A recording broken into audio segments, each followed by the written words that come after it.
Hey everyone, welcome back to my channel. I'm Jess with So Many Creations. In this video, our next part of the Fundamentals Skill Builder series, we are talking about one of what I think is the most important things in making a bag, and that is pockets. We all love pockets, especially us ladies. We want pockets in our clothing. We want pockets in everything. So of course we want them in our bags. Maybe you've bought a bag pattern and it didn't have any pockets or the right pockets in it. Maybe you're self-drafting a pattern, or perhaps you are following along with mine or any of the other thousands of bag patterns and you just want a little extra visual. This is definitely the video for you. In this video, we are going to talk about 3 different pockets and actually an additional technique. So I'm going to talk to you about putting pockets inside of your bag. We're going to do divided pockets. We'll learn some fun ways that we can jazz them up. We're going to do an interior zippered pocket. I'm also going to talk to you about some of the shortcuts you can take to make an outside zippered pocket on a material like cork or vinyl. And then last but not least, we're going to do a single welt pocket. I'm super excited about this. I've been really enjoying making these skill builder videos. I can't wait to make even more, and I hope that you're enjoying them as well. Please feel free to send me an email or leave me a comment and tell me what you think I need to add next. So if you enjoy videos like this, don't forget to hit subscribe, click the notification bell, and give it a thumbs up. All right, let's go put pockets in everything. All right, so let's get into making our pockets. As I mentioned earlier in the intro, everything I do for this video is going to be pretty general. It's just a generic way to make different types of pockets and put them into the lining. So any of the measurements that I provide, those are going to be something that you'll want to tweak as you get into your pattern. If you're adding this into an existing pattern or if you're self-drafting. So you're just going to want to take the measurements and the information I give you and kind of use it as best as you can in your pattern. What I'm going to show you for each of these is how it looks in a finished bag. But again, that's not what we're working on today. We're just making some general pieces. So I've got right here my Piper tote bag, and this one has some divided pockets inside. That's going to be the first pocket that we work on. So inside of the bag, on either side of the lining, I have my divided pockets, and you'll see I've got my waterproof canvas is my lining piece. Today, that's going to be this green one right here, and the pockets right here are out of an Essex linen, and that's going to be this print right here. So we're just going to be making a tube, sewing it to our lining, and dividing it however we want. Now, if I'm being totally upfront with you, this tote bag is a little on the larger side, and I would have rather that I did this in more sections, if that makes sense. You see, they're a little bit floppy, and I really would not want that in my finished bag. This was a sample, and it was just a demo piece from a video, so more than likely, I just said divide it down the center, and I kind of called it a day. But looking at this, I definitely would want these to be a little bit tighter if I was using this as my everyday bag. So we'll talk about that when it comes time to divide the pocket. But first, let's go ahead and look at the things that we're going to need to make this. First, we have our lining piece. And again, this is just a generic size. This is a 12-inch by 14-inch lining. Pretty average for a large purse or a small tote. So I have a piece of Essex linen that is interfaced. That's going to be the actual lining itself. For my pocket, I am going with a piece of quilter's cotton that is not interfaced. Now, if you want to interface your actual pocket, you can. Some people do. My preference has always been to just use cotton without interfacing. But if you wanted to, you could add something lightweight like SF101. That's just a lightweight fusible, just to give it a little bit more body. For today, I'm just going to use this as is. So I've got my pocket piece and my lining. Now, one of the things that you might notice is that my pocket piece is much wider than my lining. There's a couple of reasons for that. First, I was just grabbing some things from an old kit that I was using, so these two were actually not meant to go together. But the other reason is because this doesn't have interfacing, when it comes time to sew it to the lining, a lot of times it will stretch and shift. So for me, often I will just leave my lining, or excuse me, my divided pockets wider than they need to be since I'm going to trim them anyway. If you want, and depending on the pattern, it might tell you to have this piece the exact same width as the lining, and that's totally normal as well. I've done it both ways, but usually, let's say I'm going to be making 2 divided pockets and my lining piece is 16 inches wide. I know that half of 16, or excuse me, half of 44, which is a width of fabric, is going to be 22. I know that I'll have overage. So a lot of times I'll cut my height and I'll just chop the piece in half. I'll trim it later. Okay, so let's get back to the pocket itself. I'm going to move the lining because we're not working on that just yet. We need to create our pocket in order to sew it to the lining. So when it comes to a divided pocket, I find that the sweet spot for me as far as the height is anywhere from 10 to maybe 14 inches. If you go larger than that, it tends to be a little bit too tall and you kind of lose your things inside of it. So what we're going to be doing is folding this and making it into a tube. So it's essentially going to be a little bit less than half its original height. So this one right here is going to start at about 11 inches. So it's going to be a little bit under 5.5 inches when it's all done. And as far as the width, again, mine is longer than it needs to be. I need it to be at least the width of my lining, which was 12 inches. This one is 17. So it's a very long piece, and that's okay. So what we're going to do first in order to create the pocket is we're going to sew a tube. So you're going to take your pocket piece and you're going to be folding it right sides together just like this. We're going to sew along this raw edge 1/4 inch, and you're going to make sure that you backstitch. Before we turn anything right side out, we're going to talk about pressing. And these raw edges over here, we're not concerned with. Those are going to get trimmed and then also sewn into a seam. So I've got my machine right here all set up. I'm going to go ahead and stitch this. Then we'll talk about pressing and how to sew it into the lining itself.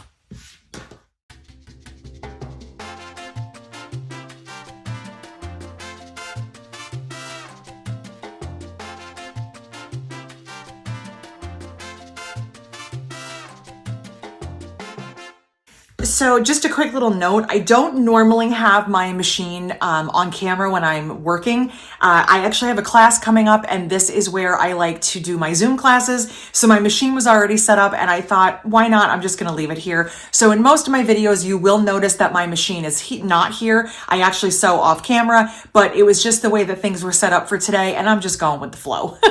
So let's get back to our pocket. I've gone ahead, I made my tube. I sewed 1/4 inch seam all the way across this raw edge. Now, before I turn this right side out, I want to press my seam. And the reason is if I turn this first and then try to press it, it never lays flat. It's always a little bit lumpy. And who wants a lumpy pocket? So I'm going to take this over to the iron and I'm going to press my seam open. That's my preference. If you want to press it to one side, you absolutely can. I would just say for which way you want to press it, just make sure you do it before you turn it. So I'm going to head over to the iron, press this open, and then we'll turn it and we'll talk about pressing it again. So normally when I'm at the iron, I would now turn this and give it a final press, but since we're working on this together, I just want to take it step by step. So I've got my tube sewn, I did press my seam open. Now I'm going to turn it right side out. And normally this seam, it would make sense that that was on the bottom when you're finishing the pocket. But for me, what I like to do with that seam is I actually like to move it up from the bottom. And the reason is, I don't want to worry about it being straight across the bottom. I don't want to worry about having any extra bulk just in case my seam is not perfect, it's not pressed really well, but also no one's going to see the back of this. So why not just roll that seam up out of the way? So instead of trying to fuss and get the seam right down here in the bottom, I'm just rolling it up a little bit. So here's my seam right here. It's about 1.5 inches or so from the bottom. So now I'm going to give this one final press, get some nice crisp edges right here. Again, I'm still not concerned about these sides over here. And then we're going to talk about top stitching. All right, pocket is all pressed. Let's take a look from the front and the back. So this is going to be the back. And you'll see right here is my seam. Again, it's up from what is going to be the bottom. So this is going to be the part that goes onto the lining. So it's actually going to show with this side up. If you have a directional fabric, sometimes they can be a little challenging in bag making, but in this case, you actually can use a directional fabric for your divided pocket. One thing to keep in mind, the front right here, the part that's showing out, will be right side up, but because we made a tube, this part would actually be upside down. But no one's gonna see it once it's sewn in, so it's totally okay to use a directional fabric for this. So now that I have that all pressed, my seam is right here, so I feel like it's closer to this edge, so I would call that the bottom. And up here is where I'm gonna top stitch. I like to top stitch the top edge. I think it looks nice and it also keeps my pocket from rolling. You can do this an 1/8 inch or a 1/4 of an inch. I'm gonna do a 1/4 because that foot is already on, but you can absolutely do an 1/8 inch. You can even do a decorative stitch if you wanted to.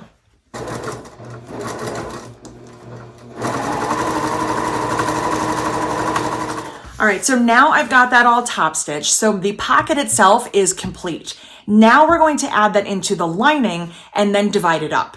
So when it comes time to adding this to the lining, if it's a pattern of mine, it's going to give you a measurement, and that measurement is from the top to the top of the pocket.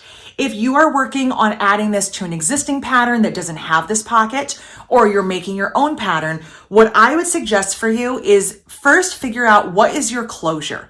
If your closure of your bag is going to be right along this top edge, then that's going to be where you can measure from.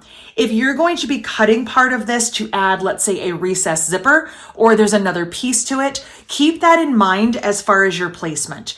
I would say from whatever your top is, which for me, for today, I'm just gonna call this the very top, you wanna be somewhere from 2 to 3.5 inches. That seems to be a pretty good placement. And that is all going to depend on the style of bag and again, how you're closing it and what goes on the top. So for today, I'm just gonna place this 3 inches down just because it doesn't matter for me. And one thing that I've seen in classes over and over again in all the years I've taught is that people will take their divided pockets and they'll measure with a little ruler kind of like this, or they'll use one of those little seam guides. But what I say is if you have a quilting ruler like this, a long acrylic ruler, place that right on your pocket, line up your measurement on the top edge. I'm lining it up 3 inches because that's where I've decided to place this. And then just scoot your pocket right up to the ruler. And that's gonna keep everything nice and straight. And I just think it's a lot easier to work with it that way. So now at this point, you can go ahead and pin or clip. I'm gonna go ahead and grab some clips because they are nearby. My pocket is overhanging on the edges and we're gonna address that afterwards. So I'm just gonna pin or clip this in place, just like so.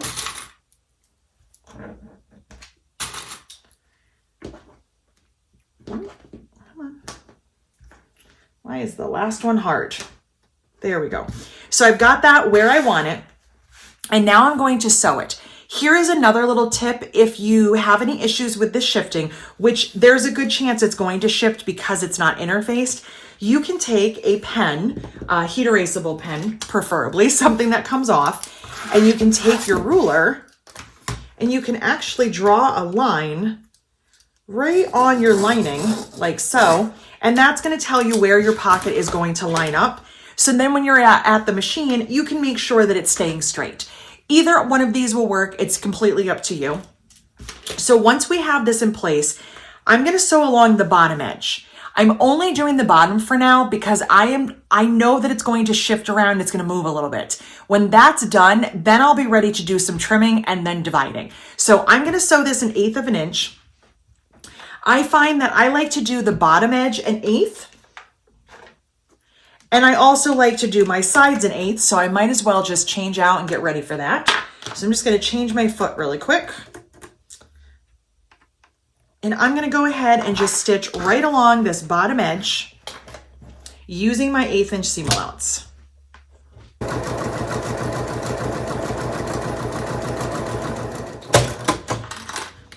All right, so that's all set. I did not get a lot of shifting. If you use a walking foot, you can also help to alleviate any of the shifting. But just in case, that's why I like to wait and then trim and do my sides. So I've stitched the bottom 1/8 of an inch. You could do a 1/4 if you wanted. I just like to do 1/8.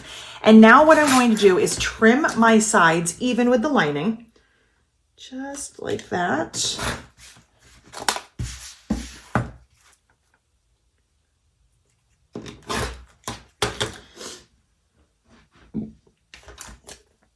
And now what we're gonna do is stitch the sides 1/8 of an inch. We wanna make sure that this pocket does not flip down when we're doing the construction of our bag. Sadly, I've had that happen to me and it's not something I wanna do again because I always notice it when the bag is already done. So I'm gonna go ahead and just stitch these sides down just to tack them in place, and then we'll talk about dividing.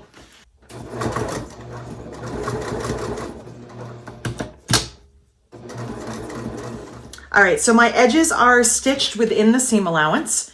That sewing over here is not supposed to show, so that's going to be hidden when we do our 1/4 inch seam allowance for the final bag. So I've got my pocket sewn on the bottom and the sides. So now how do I want to divide it?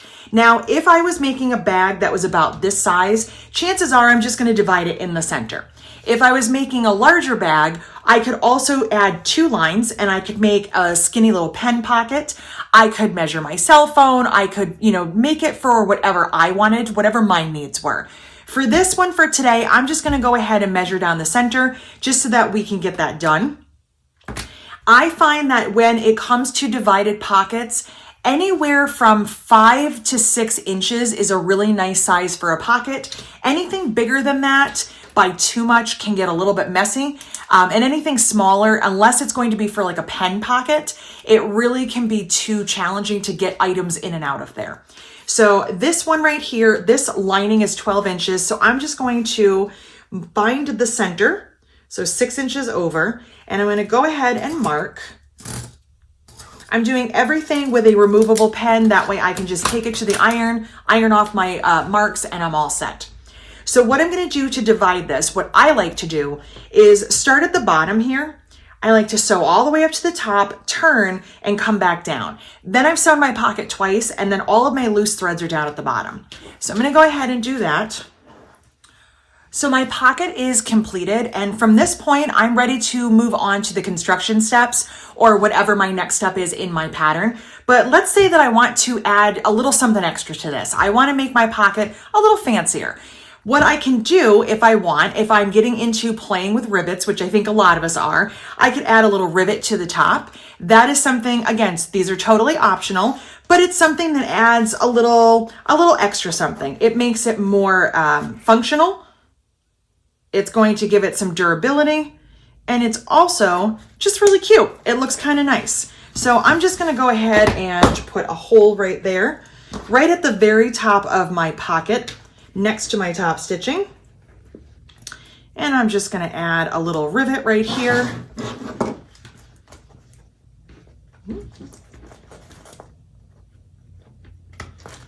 So there we go, just a little something extra. Totally optional again, but why not? Got a little thread here. There we go, using polyester thread so I can just melt it. So I've got a little rivet just for a little extra touch. If you want, when you're doing your lines here, you don't have to try to be right on top of each other. You could actually be right next to each other and the rivet could go in between. So here's a question that I get quite a bit, and this is not something that I typically do. I typically put bag tags on the outside of the bag, but what if you have a woven label that you want to add into your lining? Underneath the edge of your pocket is a great place to add it, or even over on the side here, so it's in the final seam. I have one right here that I went ahead, this is my divided pocket. I know it's a little hard to see with the print on print, but I did go ahead and add my tag down here. Just a nice little place that you can do that. And one of the other things, when it comes to pockets, I use a lot of cotton when I do divided pockets, but many of us, myself included, are getting into using waterproof canvas. Waterproof canvas is great for the lining. It gives some nice structure. You don't have to interface it. And it is technically an outdoor product, so it is actually waterproof. I say that loosely. I feel like anything you put a hole in is not technically waterproof, but we won't go there. But let's say I wanted to line my bag with waterproof canvas, and then I have something like a water bottle inside. At least I don't have to worry about the cotton absorbing it, because I would have something like this inside. But what if I want to add divided pockets with waterproof canvas? Can I? And the answer is yes. Now, this is a much larger piece than I would need, but I just happened to grab it from my scraps. Right here is the back of my waterproof canvas, and the back of this is actually a rubber. It's something that's going to melt if I put my iron on it. So how am I going to fold this right sides together and sew a tube if I can't press that seam? I have tried doing it without pressing the seam, and I think the pockets, they get a little bit lumpy, and that's really not my favorite. So what I have found myself doing is I cut my divided pocket the size that I need it, and I fold it wrong sides together. I stitch down here about 1/8 of an inch to close my tube, and then right up at the top, I can give this a press, or I can finger press, and I'll stitch up here for my top stitching. Then when it comes time to add this into the lining piece, down here is technically a raw edge, but because waterproof canvas does not fray the way that cotton does, it can, but it's very minimal. I don't have to worry about it. It's nice and sturdy, and I've just saved myself ruining my iron by trying to iron something rubber, but also having a pocket that just doesn't sit right. So those were divided pockets in a nutshell. I hope you enjoyed that part. I love to add these to lots of bags. I just think they're a really fun addition. It's a great place to put all of your cell phone keys. I put my chapstick, things like that. But feel free to experiment with different sizes and different techniques and adding these in. I would say majority of the bags that I have made, not every pattern, but most of them have at least a divided pocket because it's such an easy one to do. One other quick little note that I have seen some of my customers do, and this is something I keep reminding myself and forgetting to do. I've seen people using their cork scraps and sewing it to the top edge of the pocket to make it look really fancy. It also gives it some nice structure. So that's another idea that you can add to your next divided pocket. The next pocket that we're going to talk about is a zippered pocket in cotton. So this is going to be something you would add to the lining of your bag. I love adding a zippered pocket. It's just such a functional, great thing. Here's a funny story for you. If you followed me at all on YouTube, you probably heard this, but I used to tell my friends that they did not need zippers. They didn't need zippered pockets. Nobody used zippered pockets. And the reason was when I used to make bags in the very beginning, I was terrified. I was very scared of adding in zippers. It didn't make sense to me. It just seemed very overwhelming and it was too much. I couldn't do it. Well, once I wrap my head around the concept, I've fallen completely in love. I love a zippered pocket and I love putting them inside and outside. So let's see how one of them looks inside. The bag that I'm going to show you, ironically, has one above a divided pocket, and that's what we're going to do in the video too. It was not intentional. I just did not have enough lining pieces cut. So I'm going to show you how that looks. So in this little getaway bag, let's see, here it is. It's on the back side. I have my zippered pocket, and so when I open this up, I've got my full zippered pocket. It's completely enclosed. There's no raw edges. Underneath, I do have my divided pockets. That is not the norm. I don't always do that. I think I've done it in one or two patterns, but this bag in particular, the larger size of this bag is loaded with pockets, and it was just something that I did for this one. So we're gonna go ahead and add a zippered pocket. Now, this technique is something that I explored in detail in another video, which I will link up here for you.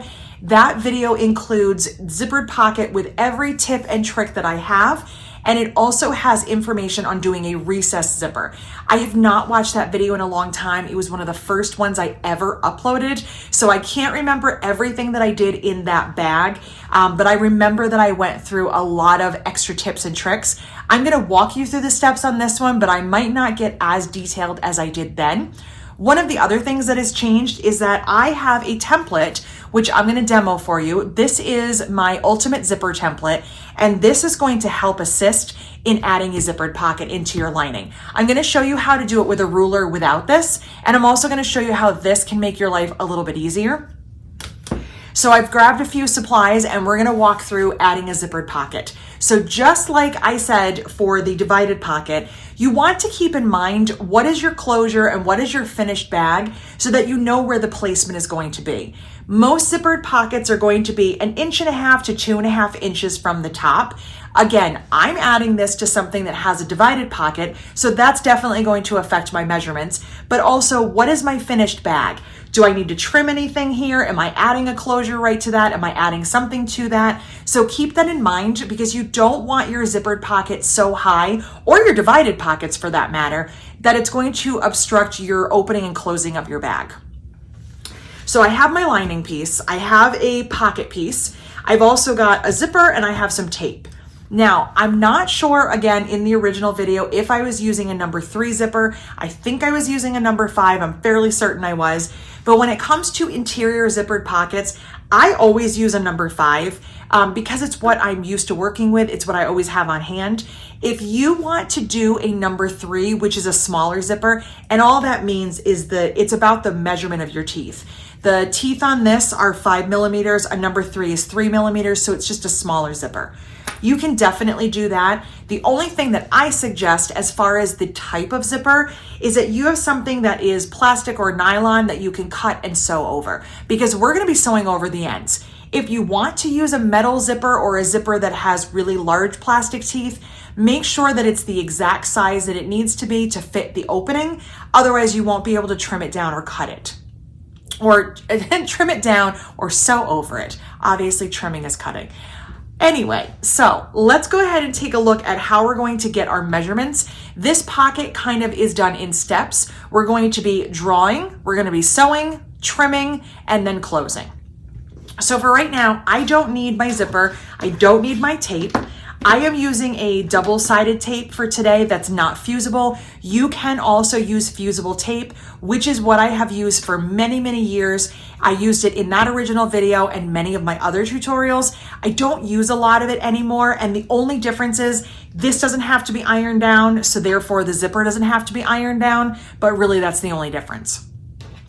I've got my pocket piece right here, and I've got my lining, and I'm gonna work on the back. So I want to turn my lining over and I want to work on the interfacing or the back side. When it comes to my pocket, to the size of this, we'll discuss that after we draw our opening.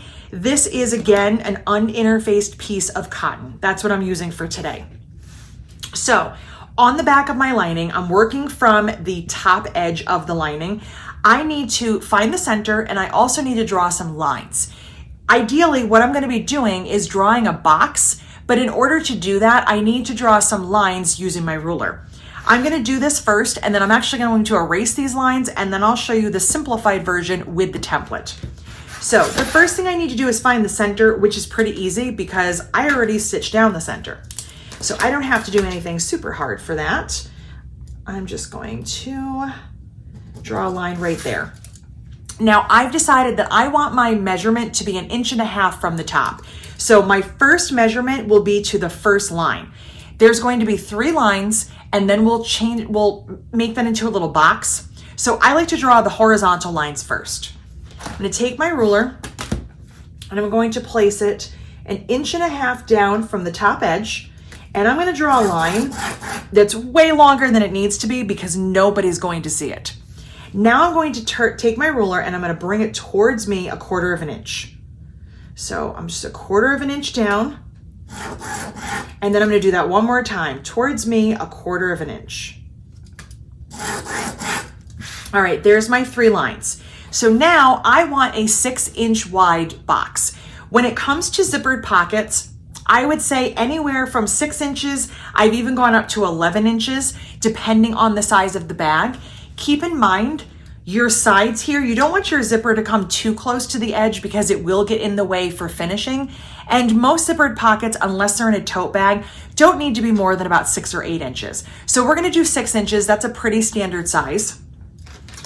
I'm just going to take my ruler and I'm going to measure from the center to the right 3 inches, close the box, and from the left 3 inches and close the box. So there is my box with extra lines. And then I'm also going to draw right here these little triangles. Anything that's inside the box is going to be for cutting later. The outside of the box is where we'll sew, and any of these extra lines are just extra. So let's go ahead and zoom in on this. This is how that's looking. So my center, my 6-inch wide box that has an extra line in the middle, and the little V's here. Now, I did that with my ruler, which is totally fine. The reason that I designed the template that I did is because I have found for all the years I've taught, a lot of times people have issues either seeing the lines or distinguishing the measurements, and each of these lines will end up being a different spacing, and we want them to be 1/4 inch. So what this does is it simplifies that for you. So I'm going to erase these and I'll show you how much quicker and easier it is to use this. This is by no means a sales pitch. I just like to demo how much easier a tool can be and how much better it can make your bag making. So if you have this, here's how you're going to use it to draw the same exact box. Again, I need to find my center, and that's pretty easy. There's my center right here. Now I'm going to take my ruler. This measurement right here is 1.5 inches. Each of these lines represents 1/4 inch. This is my center line, and here's my 6-inch wide box. So all I'm gonna do is place this right along the top, just like so, line up the center, and there's my box. It's all drawn, just like that. Now, typically, because I've been doing these for so long, I don't draw the extra line in the middle and I don't draw the V's, but for today, I'm going to, because I know that it's going to help if you are still new to making a zippered pocket. So I'm just using the edge here. I'm gonna take the little V's right down here. And there we go. All right, same box, a little bit neater, a lot quicker. So what we're gonna do now is we're going to add the pocket piece. Now let's talk about the size of this and does this work with directional fabric? So the box that I've drawn is 6 inches wide. I want my pocket fabric at least 2 inches wider than that. So this is 8 inches. It could be wider if I wanted it to be, but I need it to be at least 8. Otherwise, I'm not gonna have enough for my seam allowance. Now, as far as the height is concerned, average zippered pockets are gonna be anywhere from 10 to 14 inches in height. This is again going to be a tube like we did with the divided pocket. So when it's finished, it's going to be like this. So that's going to be about the size of my finished pocket. Now in some of my more recent videos, and I will link one of them up here for you, I actually have done this with 2 squares instead of a longer rectangle. What is the difference? Why do I do it that way versus this way? There's 2 things to keep in mind. This right here is not great when you have a directional fabric because when you turn this, when you sew it into a tube, half of it is right side up, half of it's upside down. The other reason is if I was doing a very tall piece, if I needed, let's say 14 inches for the height of my pocket, that's a large piece of my fabric that I have to account into the yardage. And sometimes that's just too much. It doesn't work. I don't have enough of that left over. Or I don't want to add that many more inches to the yardage requirements in a pattern. So if I do this as 2 squares and it's just going to look like this, I'll have one here to sew in and one here to finish. It's just taking up a little bit less room in the yardage. It all comes out the same in the end, and it really doesn't matter. It's whatever you find is the easiest or the best for your fabric yardage. All right, so I've got my pocket here. This piece is 8 by, I think it's by 12. Yep, 8 by 12. So what I want to do here is I want my pocket fabric right side up and I want my lining right side down. And I want to try and center this pocket as best as I can, just like so. And the big question, the question I get asked all the time, how much do I leave up here at the top? Does it have to be 1 inch, 3 inches? Well, it really doesn't matter. And when it comes time to finish the pocket, I'll show you why. So this one right here is sticking out a little bit. In one of the other demos, I did it about the same. So what I'm gonna do is I'm actually going to let it stick out a lot. I'm gonna hang my pocket out just like this. The reason is I'm gonna show you how it looks in this one and another one and how it actually doesn't make a difference, but just so you can kind of see and hopefully wrap your mind around it. So I just wanna make sure that this is pretty centered. So I'm gonna just finger press and find my center. Line that up right there and right here. And I am leaving 3 inches at the top because I want to show you how it looks. It really doesn't matter. If yours is up here, that's okay too. Now, what we want to do is clip or pin to make sure that we don't get any of our pocket flipping up in the wrong place. We're going to be sewing from the interfacing side. So we don't want to not be able to see the pocket and have it get caught up there. So what I'm gonna do here is I'm just gonna roll it like so, and I'm just gonna add a clip. It's not gonna hurt anything. This is from the side we're sewing, from the back side, and this is how it looks on the lining side. So my pocket and my lining are right sides together. So at the machine, I'm gonna stitch all the way around the outside of the box only. That's all that I'm going to do.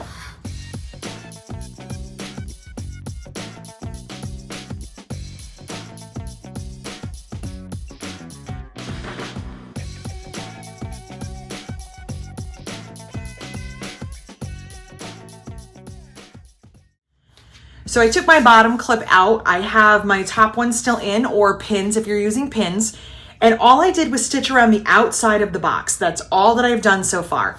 Now what I'm going to do is I'm going to cut on the center line. Find my rotary cutter here.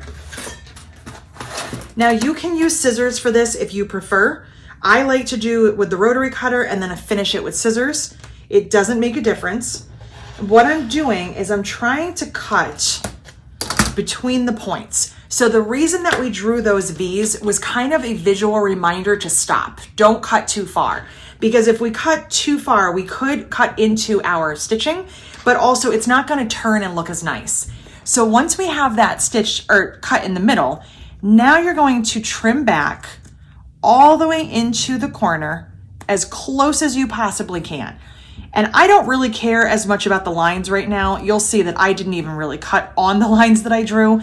I'm just using those as a visual aid. I'm gonna come over here and do the same thing.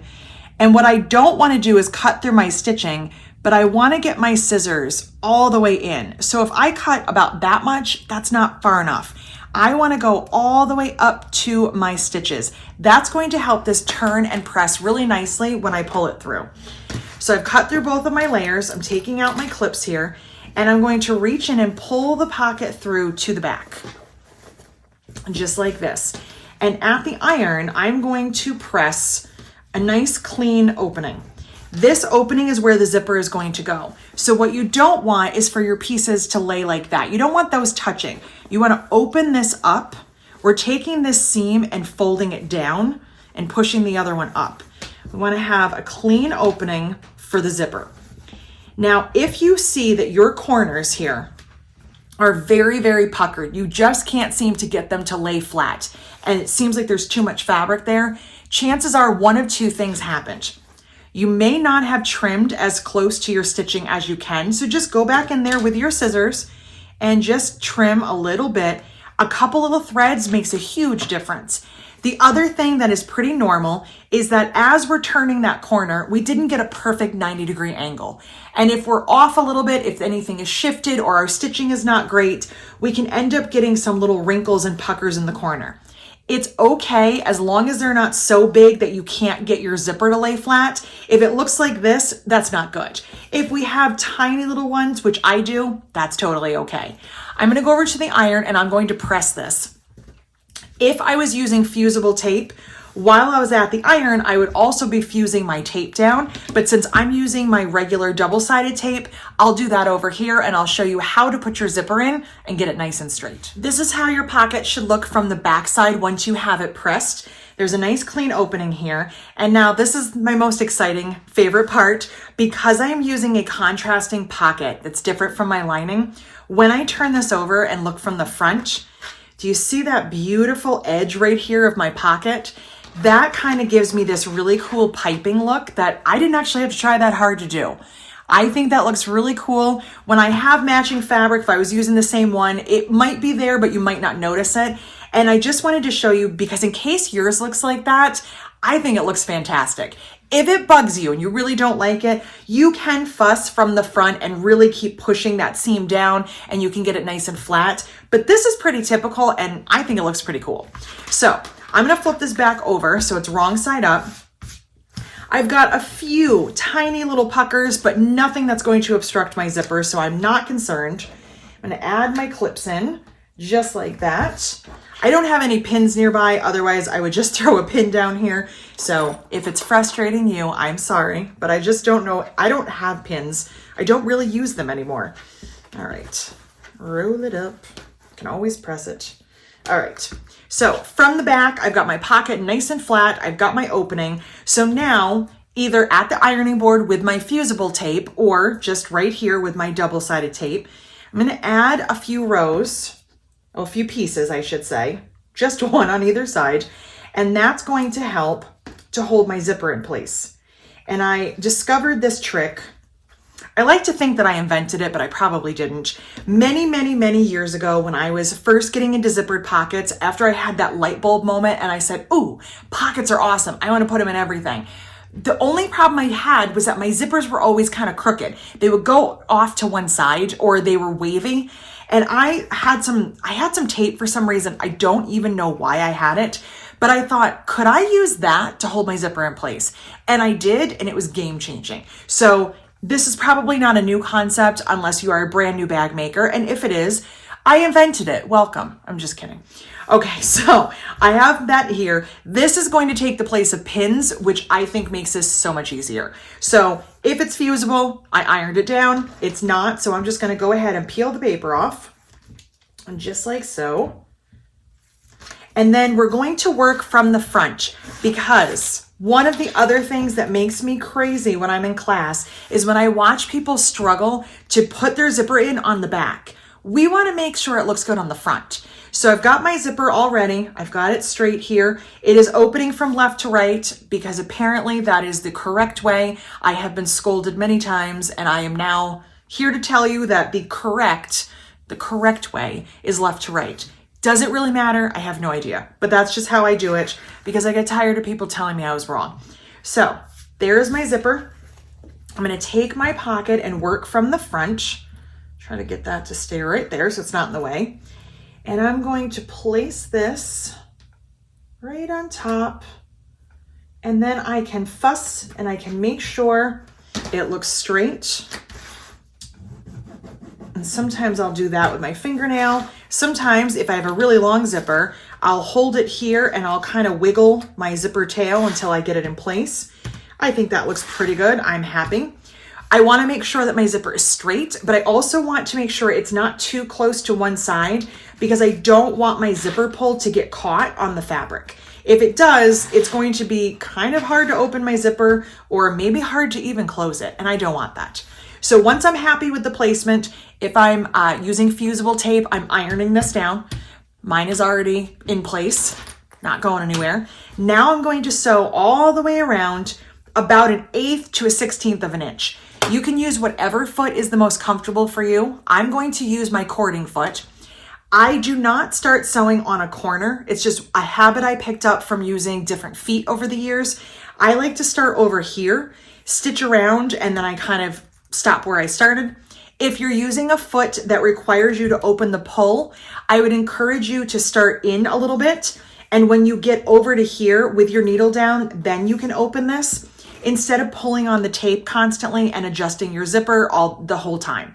So do whatever you can to move this pull the least amount until you have some stitching in. So I'm going to go to the machine, stitch around, and then we'll talk about closing this. So here's how my pocket looks from the front. I took my clips out. My zipper is moving, it's opening, everything is good. My stitching is about 1/8 of an inch or so away from the opening itself. On the back here, my stitching is on the zipper. So that's a good thing. That means I caught my zipper. If you notice that your top stitching is out here and it's not on the zipper, you're going to want to go back and fix that. That means you didn't catch your zipper, and that means your zipper is not being held in by anything except tape, and we don't want that. I did go ahead and trim up my ends. I was much longer than I needed to be. So I trimmed about halfway between my stitching and the edge of the fabric. I oftentimes use a zipper that's much longer than it needs to be. When it comes to a pocket like this, you need it to be at least 1 inch longer than the opening. So for a 6-inch opening, I needed a 7-inch zipper. Mine is probably 9 or 10 inches. I just grabbed a scrap, and so I don't care that it was bigger. So now that I have that trimmed, we're gonna go ahead and close this up. Now, this hypothetical bag that I'm making, I will be turning through an opening in the lining. So I'm gonna close this pocket completely. If you're working on a project where it's instructing you to leave an opening and close it through the zipper, all that means is the first seam I'm about to show you, you wouldn't close all the way. For this demo, we're just gonna go ahead and close the entire pocket. So I'm gonna take the bottom edge and the top edge, and I'm gonna pull those together. That's gonna be the first seam that I sew. And I'm just gonna add a couple of clips or pins. At the machine, I'm gonna sew 1/4 of an inch all the way across here.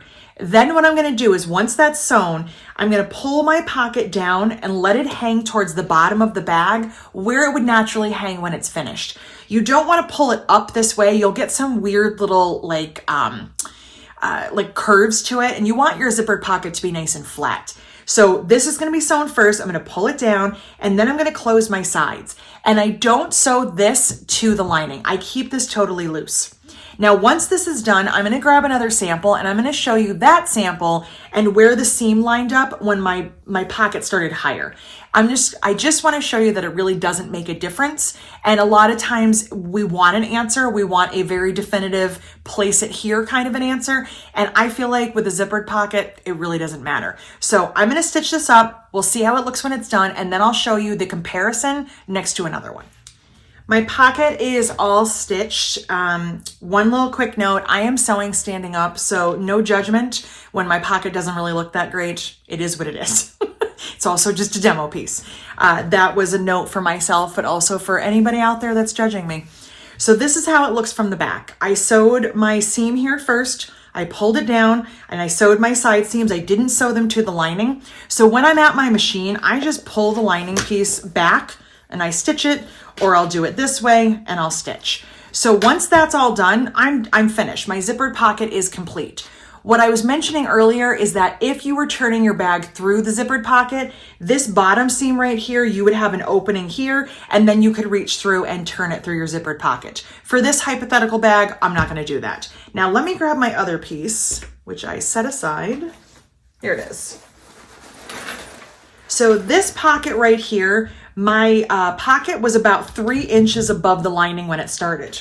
This one right here was about 1 inch. So you'll see the difference here. Here is the seam on this one and here's the seam on this one.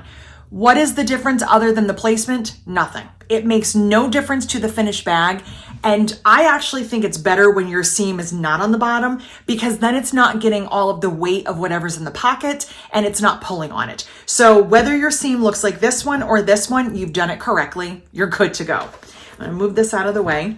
So there is a lining piece. I've got a zippered pocket and I've got divided pockets. They might be on 2 separate lining pieces or they might be on one like mine. So that is how we do those first 2 pockets. So what happens if I want to add a zippered pocket to the outside of my bag and I'm putting it on something like cork, something that does not fray and it's a little bit heavier than cotton fabric? So can I just use the exact same technique and add that to my bag? And the answer is yes. But the answer is also you don't have to though. So let me show you 2 examples here. A friend of mine made this bag for me and she followed my pattern exactly as it was written. And the original central part pattern was using just cotton. There was no cork when I wrote this pattern 13 years ago. It was a long time ago. So I did not have any cork back then. So this would have all been out of cotton, which is why this zippered pocket would be the same technique that I just showed you. And she used the exact same technique and it worked out just fine. You've got your pocket right here, your zipper, here's the pocket fabric, and everything is good to go. The reason that I don't love doing it this way with cork is because it's very hard to press that opening. After we did our stitching, we drew our box, we sewed, and then we cut. That's actually pretty easy.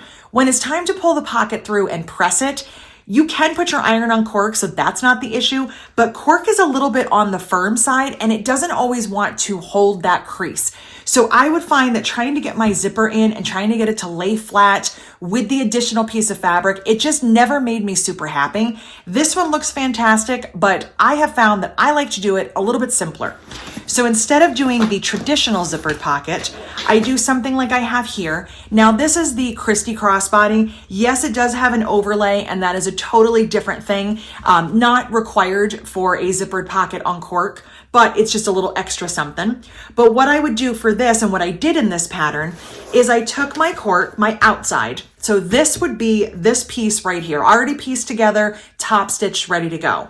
I would go ahead and grab either my template or my ruler and follow the measurements in the pattern or the measurements that I wanted to add. And I would just go ahead and draw my box.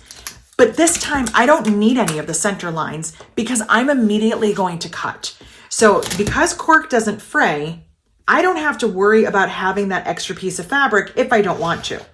I can just go ahead and cut. And I find that I really like to do as much as I can with the rotary cutter. Otherwise, I think it looks a little choppy. So I'm just going to use my scissors to finish up the ends. I didn't want to go and overcut, so I just was a little on the short side. And then I'll cut that end, come down here and just clean that up and trim.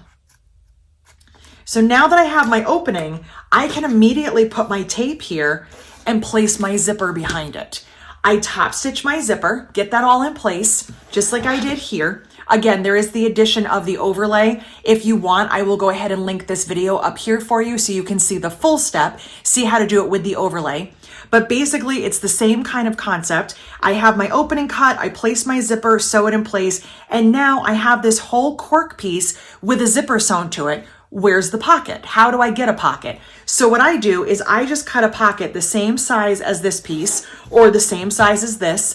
I place my pocket fabric right side up, put this piece right side up, and I just basted around the edge, and now I have this giant pocket and I didn't have to worry about finishing. When I look in here, I see my nice fabric, but on the back side here, this is the raw edge of the cork because it's not gonna fray, and it's totally fine to do that. If you prefer not to, you can absolutely do it the traditional way, but I just wanted to show you that you can do a little bit of a shortcut if you're using cork or vinyl or something a little heavier. This is not going to work if you're using anything that frays because you're going to end up getting frayed edges around here. So anything cotton or canvas or woven, definitely don't want to do that. This is more of a technique for cork or vinyl or anything else you're working with that doesn't fray. So we've done 2 pockets so far. We did our divided pockets and we did an interior zippered pocket. We also talked about doing a zippered pocket on cork on the outside. So let's do one final pocket. And this one is a little bit newer for me, but I am absolutely in love with it. And it is a single welt pocket. So inside of this bag right here, here is my pocket. You might think to yourself, that looks kind of like a zippered pocket, and it is. It's very much like a zippered pocket, except instead of a zipper, you have a piece of fabric right here that kind of closes it up. So there isn't a closure of any kind. It just kind of keeps it nice and tidy, but you have this really nice slip pocket, as large as you want it to be. It's going to start and end like a zippered pocket, and it's the middle where the magic happens. So let's go ahead and put this in. I'm excited about this one because this is only like the second time that I've filmed doing it, and I just think it's a really cool thing to do. So I grabbed a new lining piece. I have my pocket fabric right here. And like I said, we're gonna start just like a zippered pocket. So just like we did in the last one. So we're gonna turn this piece over. I'm gonna start by finding the center, just like I did before.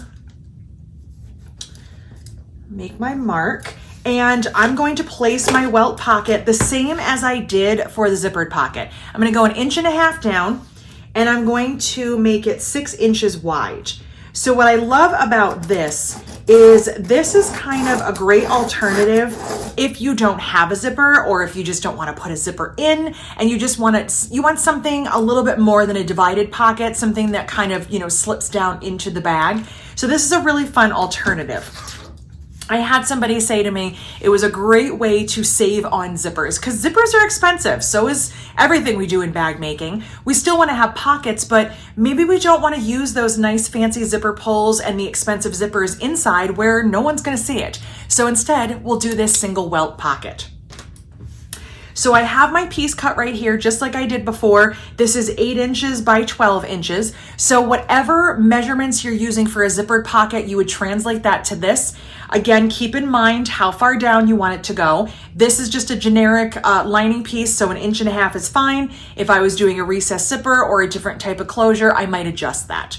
So I'm going to do the same thing that I did before, and I'm going to sew these 2 pieces together before I do any cutting or anything else. Now, I did not draw my center line in my V's. As I mentioned, I don't really do that as much anymore. And so since I did it in the last one, I'm gonna skip it for this one. Still going to cut there, but I'm just gonna do it a little differently. So I've got my pocket piece. I am using something that is technically directional. So this pocket will show you how this doesn't work, how part of this is gonna be upside down. So now you'll be able to see what I was talking about. So I've got my pocket piece. I'm gonna find the center again, just so I know where the middle is. There we go. I'm gonna place that right sides together. All right, get that pretty centered. That looks good. I'm going to clip that in place. And again, for this, it doesn't matter where this seam is. Mine's sticking out just a little bit.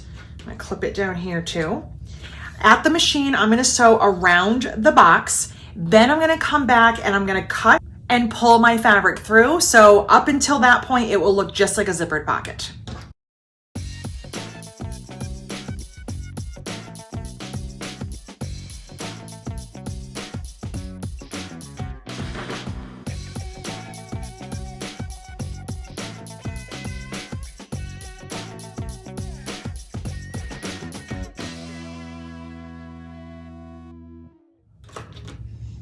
I stitched around the outside. It's not great, I'm gonna be upfront with you, but it is really awkward sewing standing up. So lesson learned, I won't be doing that again. So I took my clips out, I sewed around. I'm gonna go ahead and cut the center, and I'm gonna cut back into the corners just like we did for the zippered pocket. So I'm making sure not to overcut since I don't have those V's drawn. Now I'm going to just cut just like I did right into the corners.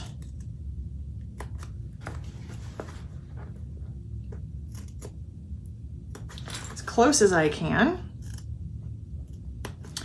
All right, and we're gonna pull the pocket fabric through. I'm gonna go over to the iron and I'm going to press my opening so I have a nice clean opening. I do want it like it would be for a zipper, okay? So I'll be right back. So this is how my opening is looking, just like I did when I added a zipper. I pressed it, I've got a nice 1/2 inch high opening. You can see a little bit of my pocket fabric showing through. This time it really doesn't matter because the idea of a welt pocket is, again, since there's no zipper in here, we're going to have fabric that kind of sticks out up here. So we're gonna see it one way or another, so it does not actually make a difference. Now, this is where it's going to start to deviate from a zippered pocket. So the first thing we're going to do is top stitch 1/8 of an inch around this opening. We're not adding anything to it. We're just top stitching it to make it nice and clean. So I'm gonna go ahead and do that.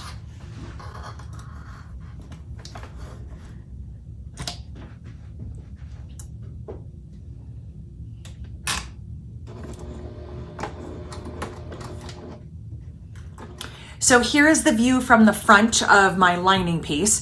I top stitched all the way around the pocket. So now what we're gonna do is turn this over.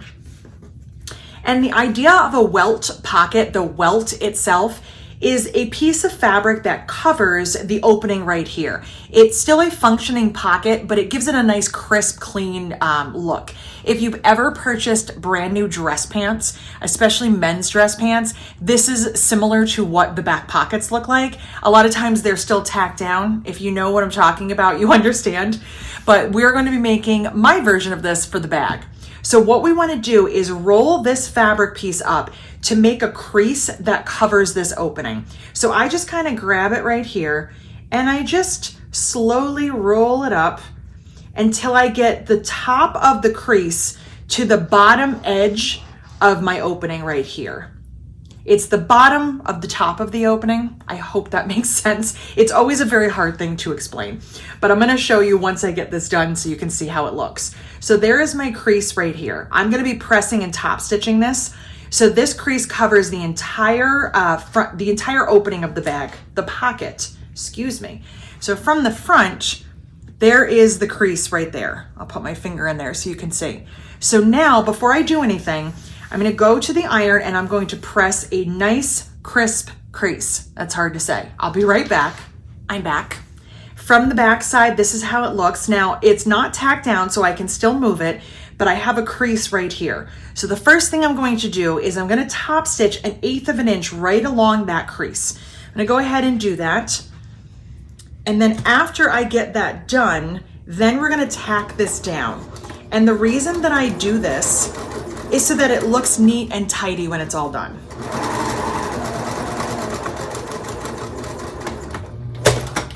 I didn't want to talk while I was sewing so that you might not be able to hear me. All right, so there is my crease. I've got it top stitched. And now what I want to do is make sure that this stays exactly where it is. So from the front, and I can pin or clip this if I need to, I'm going to stitch on the short end right here and right here. I'm gonna go through all the layers and that's gonna tack that down. So I'm just gonna go right back to my machine and sew that down.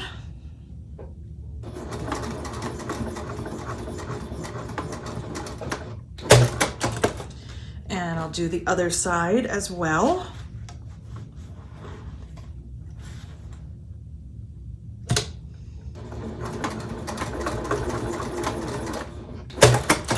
Now I just did once on each of the short ends.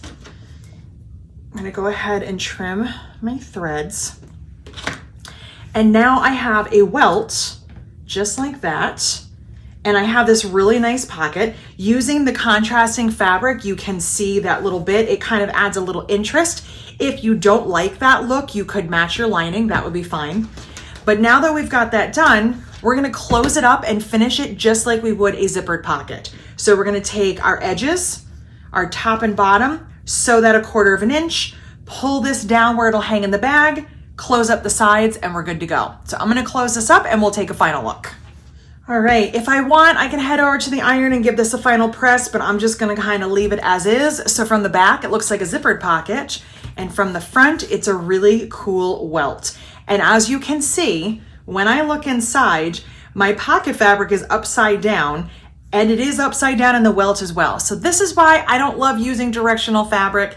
I could have turned this way. I could have pivoted my fabric completely around so that the top of the print was at the bottom, but still when I look back here, that part would be upside down. So use directional fabric at your discretion. So in this video, we covered divided pockets, zippered outside pockets, and welt pockets. So what do we want to work on next? I am enjoying this fundamental series so much. I hope that you are as well. If you like videos like this and you want to see more, give it a thumbs up, click subscribe, and hit the notification bell. Thank you so much for watching.